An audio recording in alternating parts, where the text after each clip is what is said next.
xantu maxay tahay markaasuu ugu jawaabay dikraka akhaaka bimaa yakrah waa walaalka oo aad ku sheegto wuxuu karahsanaayo walaalka oo aad ku dhahda hadal uu nacaayo waa walaalka inaad ku dhahdo wax qaab daran saa darteed waa walaalka oo aad ku sheegto waxaan daayiq markaa u ahayn iyo wax markaa uu nacaayo saxaabadu waxay dhaheen rasuulkii allow waxa aan walaalkay ama walaashay ku sheegayo hadday ku sugan yihiin ka waran rasuulku wuxuu yidhi waad xamatay sala allahu calayhi wasalam haddaysan ku sugnayn ka waran waad ku been abuuratay waa buhtaan waa been abuurad buu yidhi nebiga sala allahu calayhi wasalam sidaa darteed waxay ku sugan yihiin iyo waxaysan ku sugnayn waan isugu darnay buhtaan iyo ifki iyo been abuurad ayaa loo kordhiyey war shaqada waxaan maanta shaqo ka dhigana aan iska dayna walaalayaal war dadka islaamkaa da'biya caade ay leeyihiin ma aha xanta war wax lagu yaqaana gabar muxajabaa ma aha war wiil ahludiina waxaan lagu yaqaanaa ma aha war dadka ixtiraam iyo qiimay naga mudan yihiin war muslimiinta inay isu duceeyaan ayaa la amray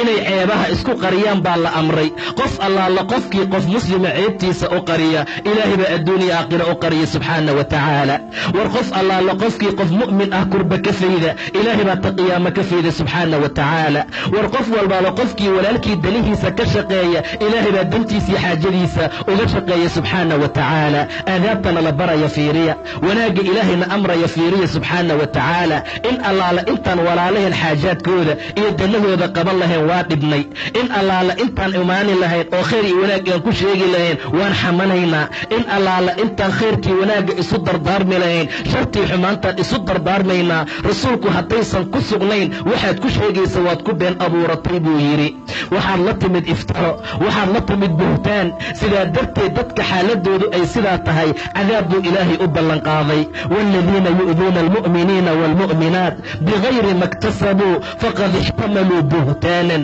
wa ifman mubiinan been abuurad bay xambaarteen buu yidhi ilaahay waxay ambaarteen oo ay qaateen been abuurad iyo dembi cadiim ah war dadkii muslimiinta how dadaala war khayrka iyo wanaagga badiya ilaahayna in badan ka caabuda oo khayrkii wanaagga ku dadaala rasuulka abaadar ayuu la hadlay markaasuu yaa abaadar iyaaka waalghiiba xantaan kaaga digaya waxyaabo fara badan baa la amray waxaa ka mid ahaa ghiibada inuu iska ilaaliyo waayo way ka adag tahay zinada way ka dembi adag tahay sababtu waxay tahay buu yidhi nebiga axadka marka uu zinaysto uu rabbi u tooba keeno ilaahay toobada wuu ka aqbali oo cid kaloo dembi dhaaf uu weydiisanayaa ma laha amaa xantu waxay u baahan tahay marka ilaahay cafis la weydiista ka gadaal qofkii la xantay in loo tago waxaad kala kulmi doontid ma ogid war dadka mu'miniinta icraafkooda iyo sharaftooda daaya war luxuumtaan dadkee la cunaya